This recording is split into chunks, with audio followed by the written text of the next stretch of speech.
Guru Brahma Guru Vishnu Guru Devo Maheshwaraha Guru Sakshat Parabrahma Tasmai Shri Gurave Namaha Gurave Sarvalokanam Vishache Bhavarogina Nidhaye Sarvavidyanam Dakshinamurtaye Namaha Harihi Om.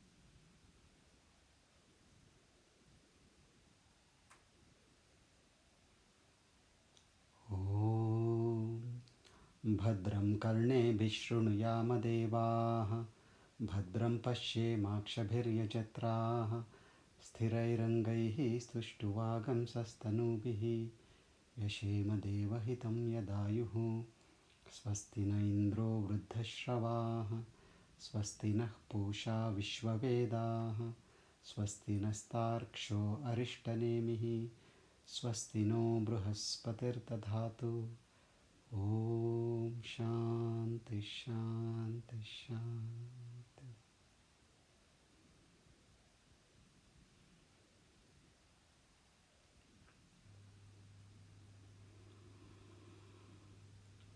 Jai Gurudev.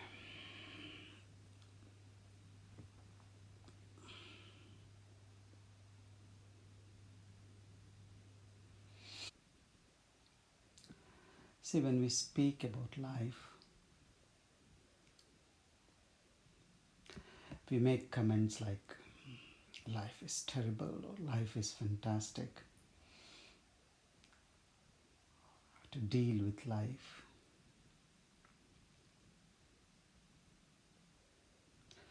Most of the time we are referring not to life itself but to life situations.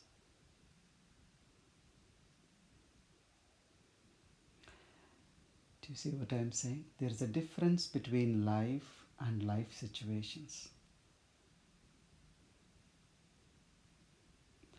But most people identify their life with life situations.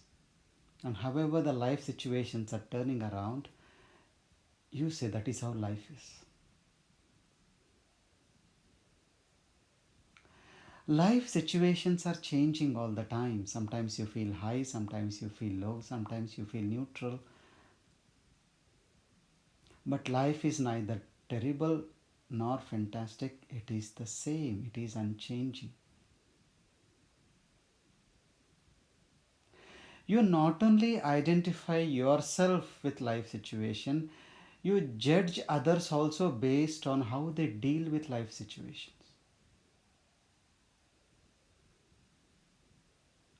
Do you see what I'm saying? How do you say somebody is successful or a failure? Not based on their life, but based on their life situation. And yourself as well.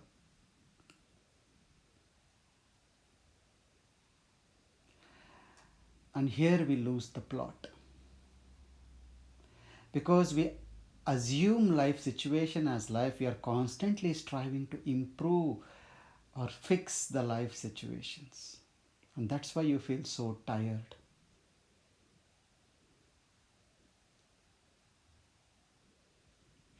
You're trying to fix something which is a dream within a dream.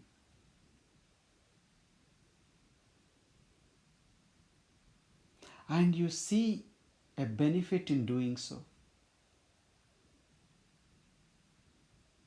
And you see a purpose in doing so.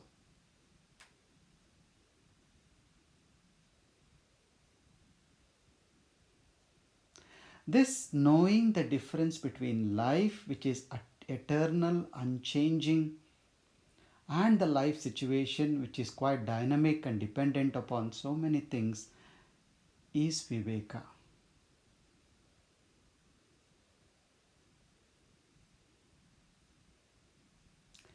And the way to become unshakable is to ignore these life situations, not give too much importance to them, but to be attentive to life itself, to the source of you.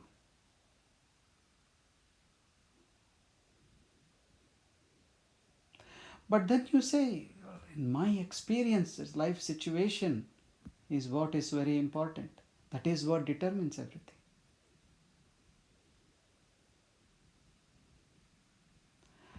And we saw last time that your experience may be very unreal. In fact, most of our experiences are very false. We saw a few examples last time. We saw the sun rising in the east and setting in the west.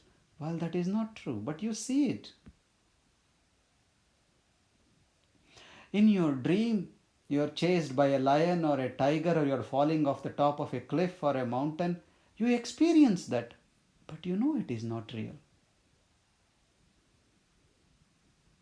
And if you have been to a virtual reality show, they put you the virtual reality glasses on, and then you see and experience all the things which are not there at all. But you are experiencing that. So your experience alone is not the basis of your judgment about life.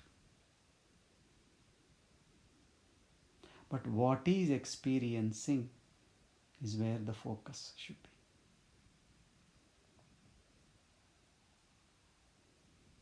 So we can categorize the four states or the four aspects of Brahman into two broad categories. We can put the wakeful state and the dream state in one side, and you could put the deep sleep and the fourth state on the another side. Basically, they are very close to each other. The wakeful state and the dream state are very close to each other.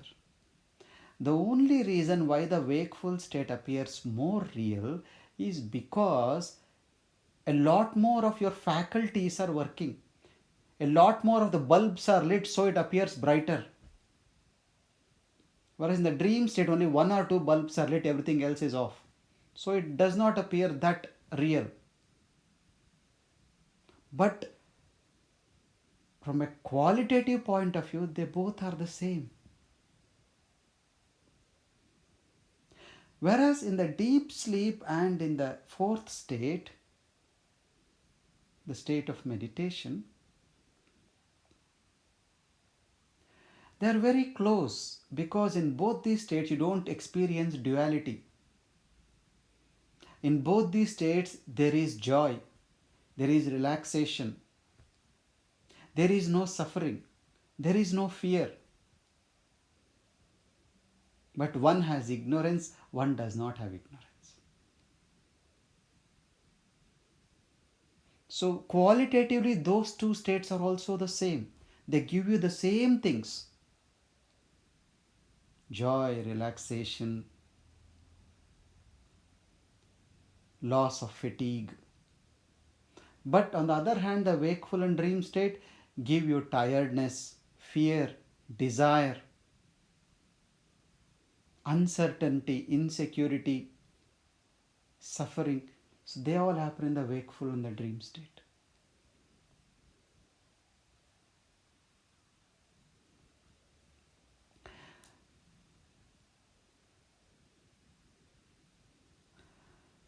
What is the practical application of this knowledge? People may say, well, okay, theoretically now I get what you are saying, but practically what is the use? Well, this is the maximum use.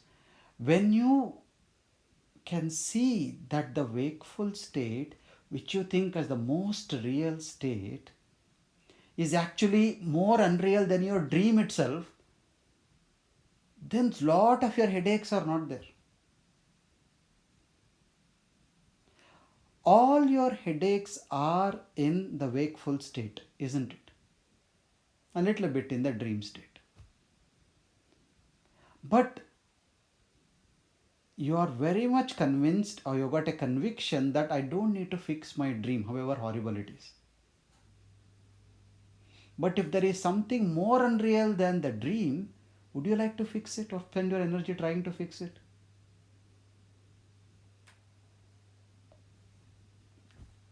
Do you see? Why do you not try to fix your dream? Because you wake up and say, it was all my mind. It was all happening in my mind and my memory, only those. It is not there at all. There is no lion, there is no tiger, there is no mountain, there is no cliff, there is no exam. Oh, this fear was just in my mind. So even though you experienced pleasure or pain or fear, you brush it off because you say, oh, it was all in my mind. Now, what makes you think what you are seeing and hearing right now is not in your mind?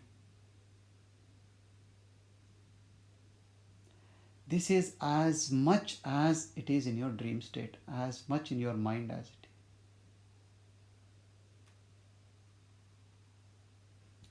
And as I said, don't put your experience as the basis. So, I experience this, I experience that. Your experience could also be a falsity. There are two reasons why we are not able to hold on to this. One is because of the ignorance.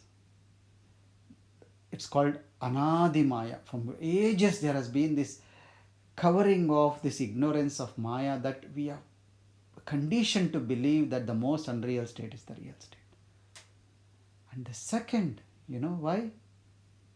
Because you really, in the heart of your hearts, don't want to believe it. If you have invested all your money in a company and somebody says that company is a fake, how would you feel? You feel all your money is gone. All your investment is in your wakeful state. Your family, your children, your status, your qualifications, everything is there. Now, to realize that this is all just a dream within a dream, you feel somewhere cheated. So, you don't want to believe it. And you are happy to believe in a dream rather than in the reality. Are you seeing what I am saying? So, you try to believe in something which gives you comfort rather than which frees you. And that is where we all, and look at all our life where we have been moving. We are moving towards comfort and security. Whatever makes us feel comfortable, whatever makes us feel secure, that is where we walk. And we don't care whether it is true or not.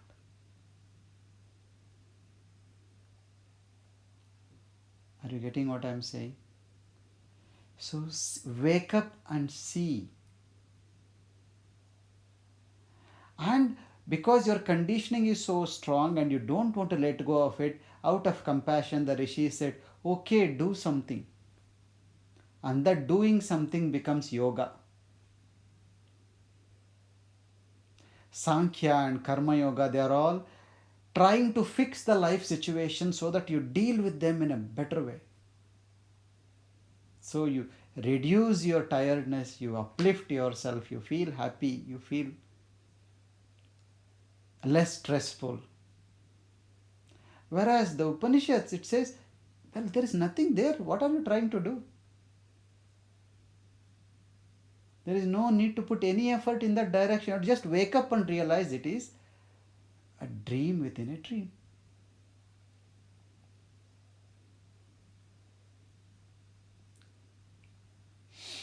So we'll look at the shlokas. We'll start with what we ended up last time. That is the most important shloka.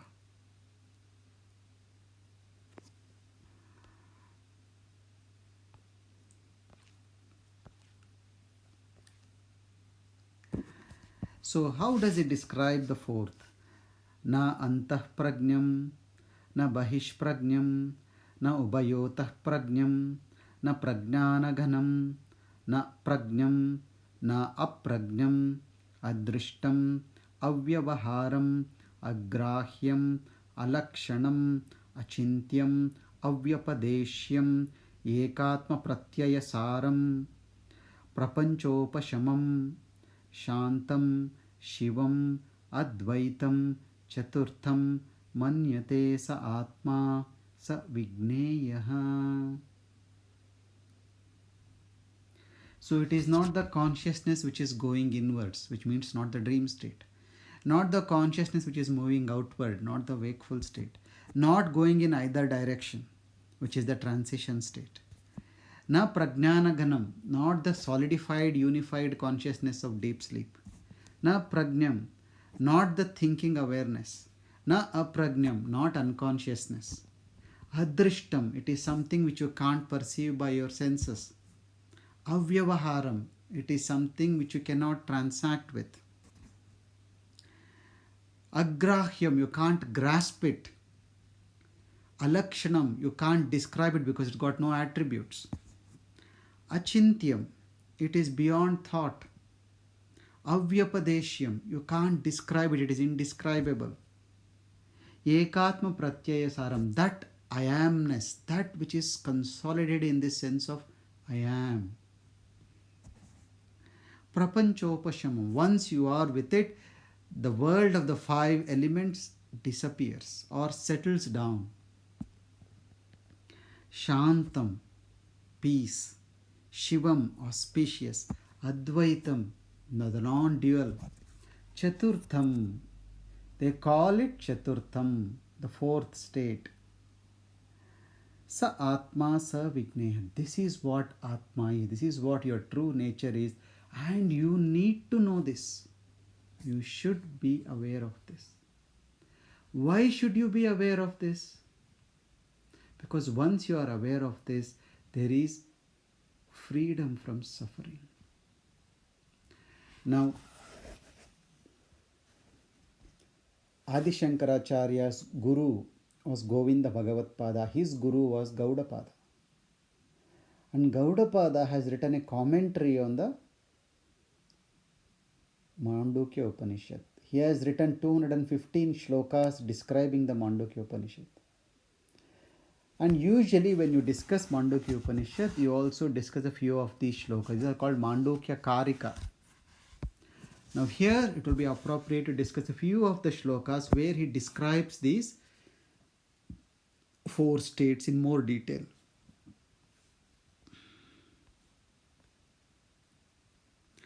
He says, why should you know this? Because in the shloka it says, Sa Vigneya, you should understand and realize this.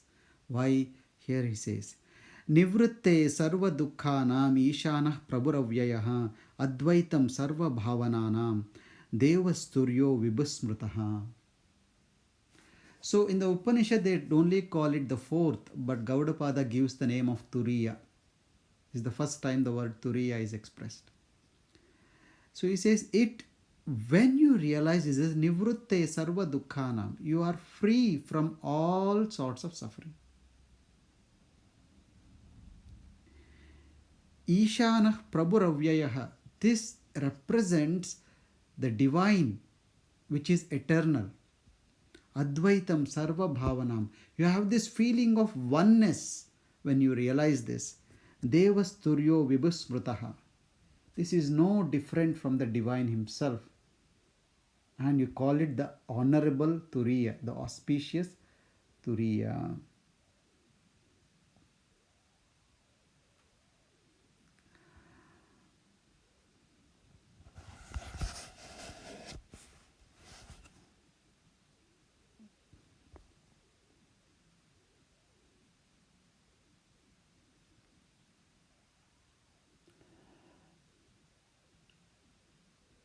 There is a good example which is given to describe this.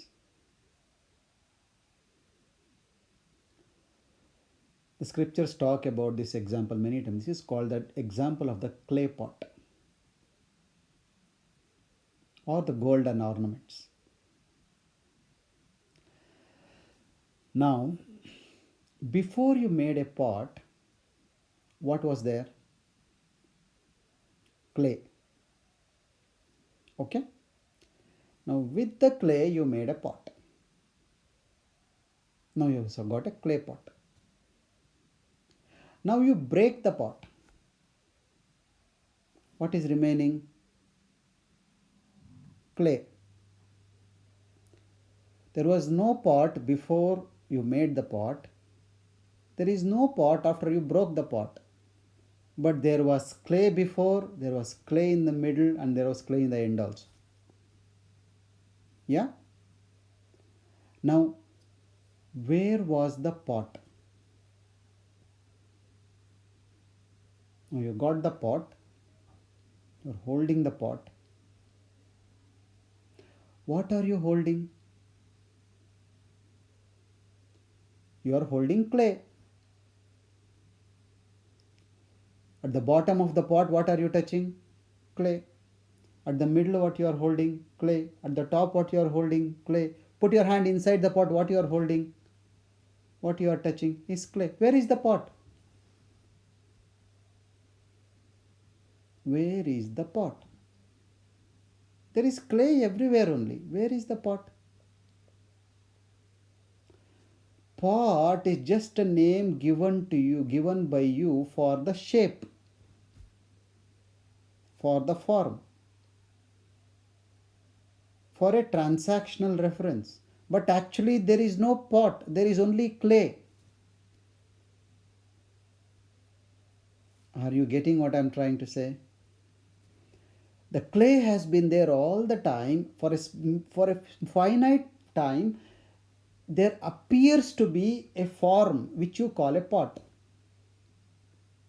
Actually, that is also a clay. It is the form for which you are calling a pot, not for the material.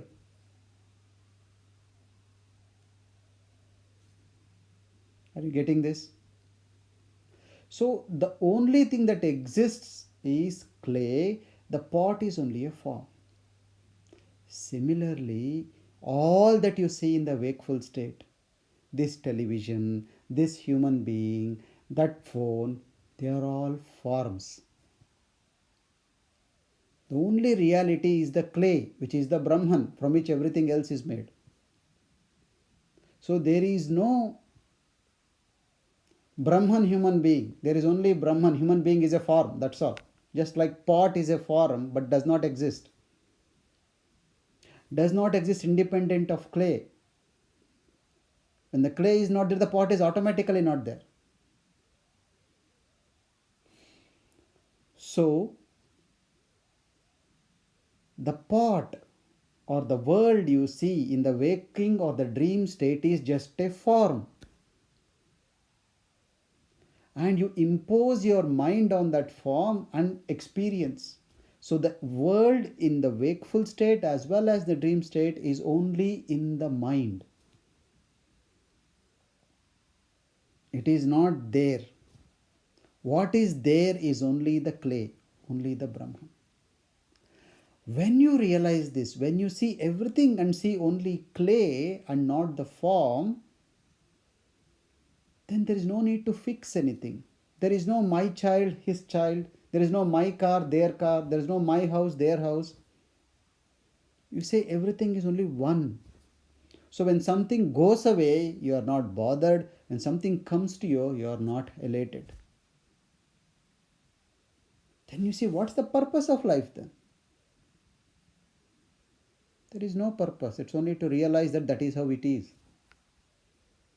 It is the purpose which is tiring you in your life. Have you noticed? Children have no purpose. They are more happier. As you grow up, you put a purpose to your life and that purpose tires you.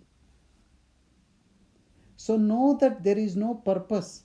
In fact, you are so insignificant in creation to have a purpose. You are not even a speck of dust in this universe. What purpose can you serve? It is the out of compassion of the universe you are existing, that's all. But there is one thing, that the universe has allowed you to become a part of you. And by becoming a part, you can experience all the secrets and beauty and the power of the universe. That facility, that privilege you have been given through the faculty called awareness, which no other animal has.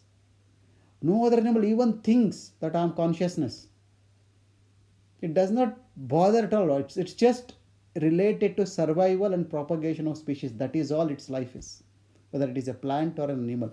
It's only in the human life you have been given a chance to become one with the Brahman. And that is not the purpose either. That is your privilege which you have to take. That is not a purpose. Yeah. So nivrutte sarva dukkhana means all your botherations will drop off because you see this wakeful state as something not to be taken seriously. It comes, it goes. Everything in this external life is coming and going, changing constantly. And so you say that is untruth. That is a dependent existence. You deal with it and have fun, just like you play a game. You play a monopoly or something where you'll win some money, lose some money, buy some real estate, lose some gold. But you are playing. You are not taking it to your head. When you lose some stock there, you are not sitting like this. You are just playing. And whenever you want, you are ready to fold it off. You are able to let it go and move on. And that is what happens when you become established in this knowledge of the self. You are already half established because you treat your dream like that. When you are able to treat your wakeful state also like that, then you have become enlightened. Then you don't even need to do any practices, any meditation, because these are all ways to fix your life situations. But don't go that far. Until you reach that stage, you have to do those things. Until you get there, you keep doing your practices. No? Don't misunderstand this whole thing and say, I don't want to do anything.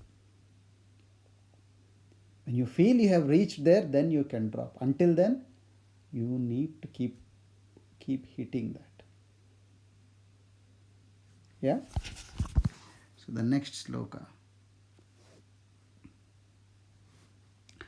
Karya karana baddhau tavishyete vishva taijasau prajna karana baddhastu dvautau turiya na siddhyataha.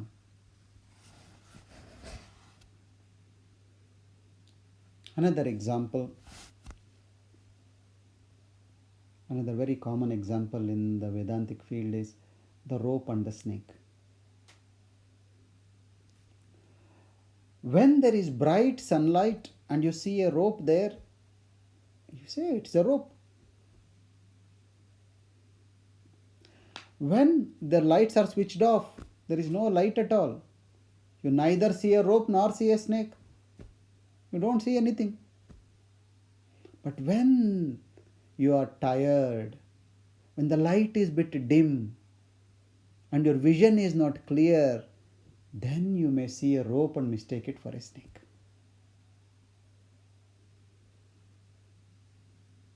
So this is called Karya Karana Baddha, cause and effect relationship. Cause, and where there is cause and effect, there is duality. Where there is duality, there is karma, there is bondage, there is suffering. Where there is no cause and effect together, there is no duality, which means there is no karma, which means there is no pain, there is no suffering. The cause is ignorance. The effect is misunderstanding or misperception of the world. Now the Upanishad is saying the wakeful state is the most unreal of the four states. But you are saying it is the most real of all the four states. So what is this? This is misinterpretation, misperception of reality. And why? Because of ignorance, because you are not exposed to the reality of your own self. So there is a cause, there is an effect.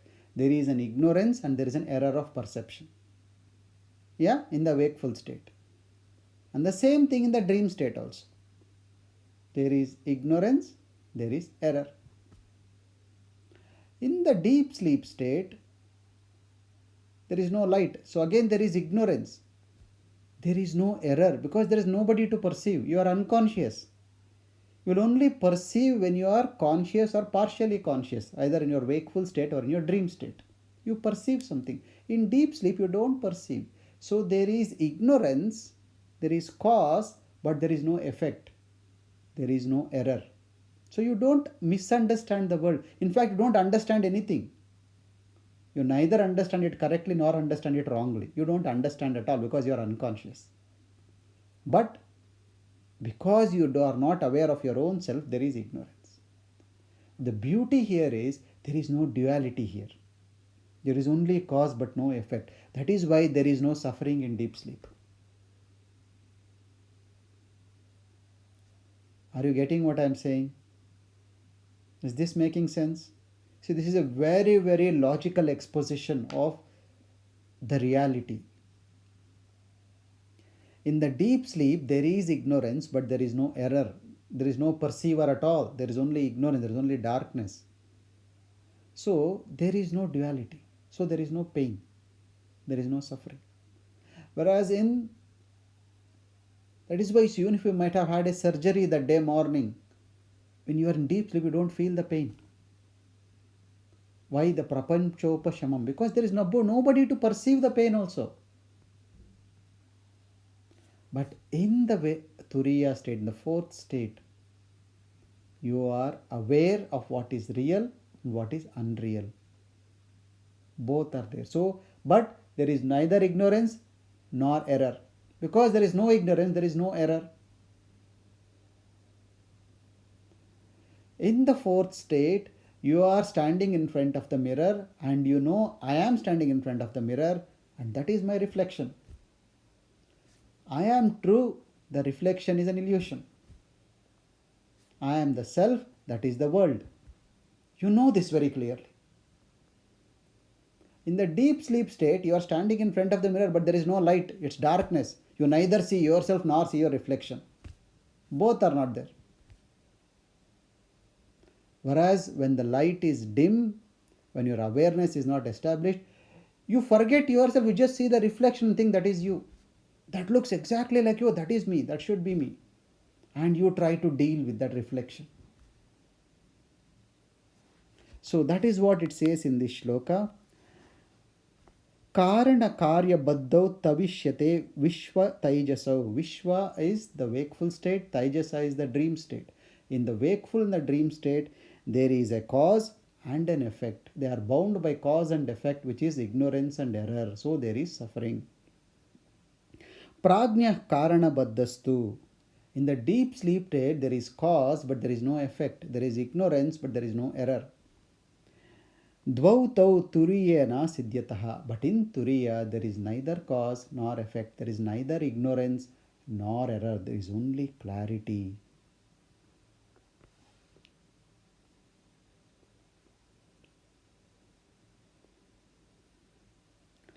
Na atmanam, na paramschaiva, na satyam, na apicha anrutam, prajna kinchina samveti, turiyam tat sarvadruk sadam. He explained this a little further. In the deep sleep state, you neither are aware of yourself nor are you aware of the world. Na atmanam, na paramchaiva. Neither yourself nor the world. Na satyam, na chapi anrutam. You are neither aware of what is truth or what is false. You don't know what is reality or what is unreal also. Both you don't know. Prajnaha kinchina samveti. When you are in deep sleep, you are not aware of anything, either truth or untruth, yourself or the world. Turiyam tat sarvadruk sada. But in Turiya, it is all seeing, it is always observant, always alert and awake, and it sees everything. It sees itself as well as the world. It sees the body, it sees you as well as the reflection in the mirror. Both are seen.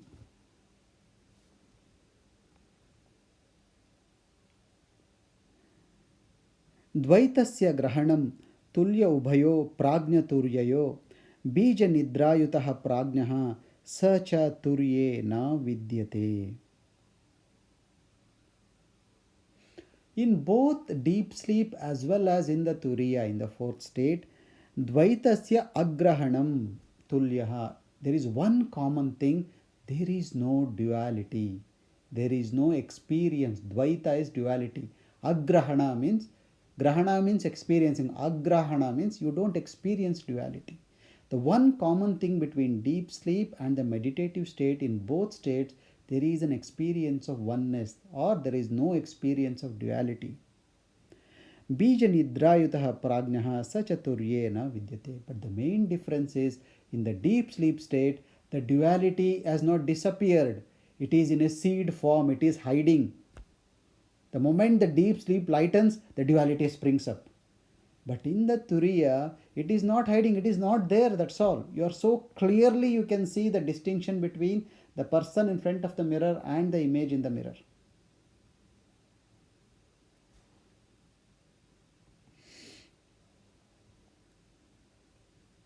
अन्यथा गृह्णतः स्वप्नो निद्रा तत्त्वमजानतः विपर्यासे तयोः क्षीणे तुरीयं पदमाश्नुते.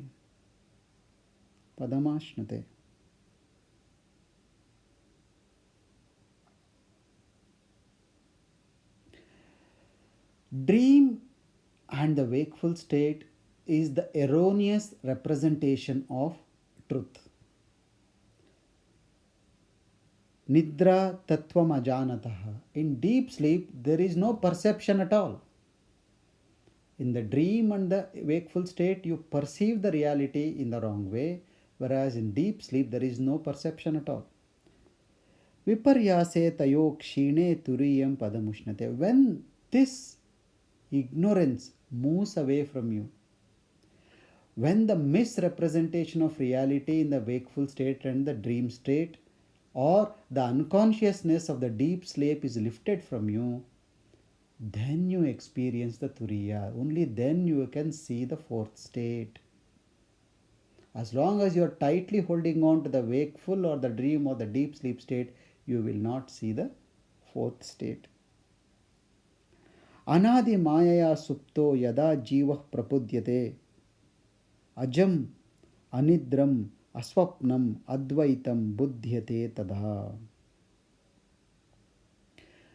The self has been asleep for ages because of the influence of Maya. Anadi Mayaya Suptaha Yada Jivaha Prabudyate. When this Jiva or the individual self, which is under the influence of Maya, has been sleeping for ages together, when this is woken up by awareness, by the grace, by the company of the enlightened, Ajam, the eternal, Anidram, that which is not sleep, Aswapnam, that which is not dream, Advaitam, that which is not dual, Buddhyate tada, that becomes your experience. Until you wake up in awareness, your experience will be limited to ignorance. Only when you wake up, the ignorance moves away and the light appears. The reality. Just imagine this thing, a person standing in front of the mirror. When you are fully enlightened, when the awareness is established in you, you know who you are, you know what the image is. You know that is an image. That is dependent on me who is standing. That is not me. In deep sleep, you don't see an image, so there is no confusion at all. You don't see yourself or the image. Whereas in the wakeful and the dream state, you see the image, forget your own self, and you're just stuck with the image thinking that is the reality. And then you try to apply makeup for the image, try to make it look better, try to make it look whatever, but you are seeing it is not working. So you keep on changing the mirrors, and every time you're doing the same thing. That is what we do in our life, isn't it? We keep on changing. You change friends, you change relationships, you change cars, you change jobs, you change spiritual teachers, you change paths, you change your books you read, you change your practices. What are you doing? You are just changing the mirror. You are still holding on to the reflection and trying to find some meaning in the reflection. And after a while, you know what happens? You get tired of this effort of trying to change things and trying to find, and you realize it does not work. And then what do? Then you start focusing on things to forget your disturbance. It disturbs you that all your effort has gone waste. So what do? You try to find a way out of this disturbance. That is where alcohol comes. That is where gossiping comes. That is where shopping, holidaying, sex, all these come. These are all the ways to forget the disturbance which is constantly there. And through them you forget why restaurants are so popular. For that few minutes when you eat something which gives you a kick, something very spicy, something very tasty, for those few minutes all the restlessness will go to the background. And then it will come with a big force afterwards. Then you go much deeper, you fall down, and again you come back and keep on doing, because there is no other way you know now. You have tried the ways you know, it has not worked. Now you are trying to forget by food. You forget it for a few seconds, for a few minutes. Through sensory pleasures, a little more. Through alcohol, few hours. Through drugs for a couple of days. So until you die, there is no relief. And even after that, there is no relief, because you come back and repeat. So it is very essential to understand this knowledge of the self. Because until you understand, you will keep on going in the same direction. Are you getting this? So it's very important. They have explained so elaborately these four states, and which we can condense into only two states. The wakeful and the dream, very similar. The deep sleep and the turiya, very similar. One with a duality, one without duality. One where duality is there, there is bondage, there is suffering, there is karma. Another thing, there is no karma, no bondage, there is joy. And even in the second category, the only difference is when awareness, and the light of awareness shines on that, the deep sleep state becomes your state of enlightenment. That's why in meditation, what do we say? Sit as if you are going to sleep, but don't sleep. Even when you sit for meditation, that is what you do. What do? You sit comfortably. You have a very comfortable lighting around you, comfortable temperature around you. You are not too hungry. You are not too full. You are not too tired. You are not too fresh. And then what happens? You slowly settle down, settle down. And then when you settle down, you see there's only one thing that is observing everything which exists. Everything else just comes and goes. Your thoughts come and go, feelings come and go, sensations come and go. What does not go is that which is observing all these things. And then you just hold on to it. Yeah. And then what happens? Whatever is happening, maybe you are upset about something with your children, or with your spouse, or with your boss, or with your health.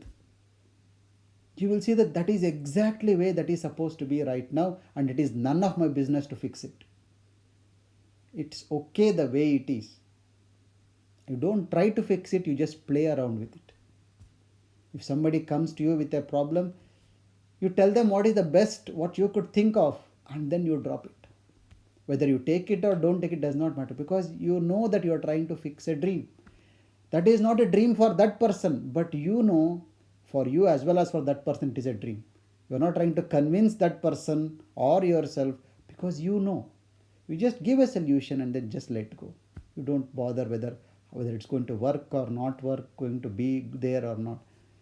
The only effort you need to do where possible is to awaken that knowledge in the other person as well. Are you getting this? So that much should be enough for today. Yeah.